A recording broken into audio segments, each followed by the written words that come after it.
সূর্য ভাই, শুনলাম আপনি তো ওই যে প্রায় বাংলাদেশে এখন ভাইরাল বাপজান সিনেমা করছেন। তো বাপজান সিনেমাটা প্রায় 15-20টা হলে চলতেছেও। তা আপনি এই বাপজান সিনেমা বাদ দিয়ে ফোনে কি করতেছেন?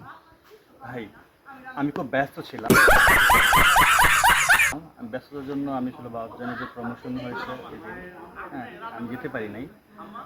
কিন্তু পোস্টারে তো আমার ছবি আছে, সবাই দেখতে পাচ্ছে। আমার শুভাকাঙ্ক্ষী যারা ছিল, আমার ডিরেক্টর, প্রডিউসার, এমনকি এই ছবির যে মূল আর্টিস্ট যারা ছিল সবাই তো গেছে। তো সবাইকে নিয়ে আমি খুব আমি ফোনে তাদেরকে সময় দিয়েছিলাম, কথা বলছিলাম। প্রত্যেকেই খুব আশাবাদী ছিল, আমিও খুব আশাবাদী ছিলাম। বলেন কি? কিন্তু সবচেয়ে বড় কথা কি, বাবজান ডাকটা হচ্ছে বর্তমান যুগে বাবাই কেউ বাবজান ডাকে না। হ্যাঁ, ড্যাডি, বাবা, ফাদার, পাপা। পাপা, অনেক কিছু আর কি, नहीं रुको जरा सबर करो। এগুলো ডাকে। বাবজান যে একটা মধুর ডাক, এই ছবি না দেখলে বুঝবে না। বাপজান ডাকটা আমাদের বাংলাদেশের কৃষ্টি কালচার থেকে হারিয়ে যাওয়ার হারিয়ে পথে। যাওয়ার, তো এটা আবার ফিরিয়ে নিয়ে আসছি আমরা। এই বাপজান গল্প হ্যাঁ, না দেখলে মানুষ বুঝবে না যে বুঝবেই বাপজান না সিনেমাটা। বাবজানটা কি, বাবজান কাকে আচ্ছা বলে। আচ্ছা। হ্যাঁ, অনেকে প্রশ্ন করছে, অনেকে আমাদেরকে অনেক হেনস্থা করছে, অনেক বিভ্রান্তিকর প্রশ্ন করছে যে বাবজান কেন, 90 দশকের ছবি নাকি, এই সেই পোস্ট 90 দশকের মতো হয়ে গেছে। আপনারা যদি মনে করেন যে এটা 90 দশকের ছবি, তাহলে আমি প্রাউড ফিল করি যে আমাদের 90 দশকে আমাদের বাংলা চলচ্চিত্র যেরকম সোনালী দিন ছিল, সেই দিনটা আবার ফিরে আসতেছে। একটু কথা বলতে জানেন, একটা গল্প। আচ্ছা, আপনি কি তাদের মানে কথা বলবেন যারা বাজে কমেন্ট করতেছে যে এই যে বাপজান সিনেমা, আমিও দেখছিলাম আপনি ফোনে কমেন্টের উত্তর দিচ্ছেন অনেককে। হ্যাঁ, আমি তাদেরকে অ্যাপ্রিসিয়েট করি এই জন্য, তাদেরকে উৎসাহ দিচ্ছি যে আপনারা আরও গালাগালি করেন।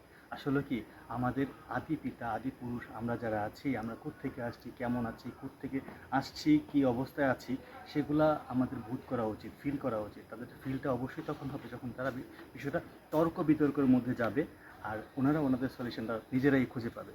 অবশ্যই আমি কাউকে গালি দিচ্ছি না, আমাকে যারা গালি দিচ্ছে তাদেরকে আমি উৎসাহিত করছি। এখন বাপজান সিনেমায় দর্শকদেরকে দেখার জন্য কোন কোন সিনেমা হলে যেতে বলবেন সহজে ঢাকার মধ্যে? এখন ঢাকার মধ্যে তো সৈনিক ক্লাবে চলতেছে, তারপরে হচ্ছে অনেকগুলো হলে চলতেছে, আমি সবগুলোর নামও জানি না। সৈনিক ক্লাবটা সবার পরিচিত হ্যাঁ, যেহেতু, পরিচিত, হ্যাঁ, যেহেতু ওখানে আমাদের। গেলেই সবাই দেখতে পাবে। হ্যাঁ, হ্যাঁ, আর এটা হচ্ছে বাংলাদেশ সেনাবাহিনীর একটি হল। হ্যাঁ, একটি হল। তো একটা একটা ভালো হল। হ্যাঁ, সেখানে অবশ্যই ভালো মানের সিনেমাগুলো চলে। তো অবশ্যই আপনারা যাবেন। আমরা এতক্ষণ কথা বলছিলাম বাপজান সিনেমার চিত্রনায়ক। আজকে আমি তার সেটে অভিনয় করছি, আমরা দুই ভাই। একটা নাটকের কাজ চলছে বকুল আহমেদের রচনা ও পরিচালনায়। তো সূর্য দীর্ঘ সময় চলচ্চিত্রের সাথে জড়িত।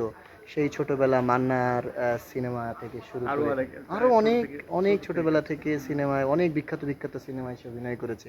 তো সবাইকে একটা কথাই বলবো, কেউ ট্রোল করবেন না, আর ট্রোল না করে সিনেমাটা দেখেন। সিনেমাটা দেখার পরে ট্রোল করলে মনে হয় মন্তব্য থাকলে বলবেন, কারেকশন থাকলে বলবেন, আমরা সেটা সাদরে গ্রহণ করব, নিজেকে শুধরে নেব। তো যাই হোক, তো সবাইকে শুভেচ্ছা জানিয়ে দর্শকদের উদ্দেশ্যে যদি কোনো কিছু বলেন। দর্শকদেরকে বলবো, আপনারা গালি দিন যাই করেন, ভালোবাসেন বলেই সব কিছু, আপনাদের ভালোবাসা পাওয়ার জন্যই। ভালোবেসে যদি কেউ গালিও দেয়, নিশ্চয়ই সে আমার পোস্ট বা আমার কোনো কিছু দেখেছে বা আমার এই সিনেমাটার নামটা শুনেছে, সে গালি দিয়েছে, এটা আমি আসলে তাকে দোষারোপ করছি না। দিতেই পারে, আমি আপনাদেরই সন্তান, আপনাদেরই ভাই, ব্রাদার, ছোটো ভাই, যাই বলেন। আমি দূরের কেউ না। হ্যাঁ, আমার মধ্যে ঘাটতি থাকতে পারে, ভুল থাকতে পারে, সব কিছুর উপরেই আমি সবার কাছে খুব কাকুতি মিনতি করে অনুরোধ করছি, আপনারা সবাই প্লিজ হলমুখী হন, হলে গিয়ে মুভি দেখেন। আমার বাপজান যদি ভালো লাগে দেখবেন, না দেখলেও হলে যাবেন, অন্য কোনো মুভি দেখেন। আমাদের দেশের সংস্কৃতিটা আমরা আবার ফিরিয়ে আনতে চাই। ধন্যবাদ সবাইকে।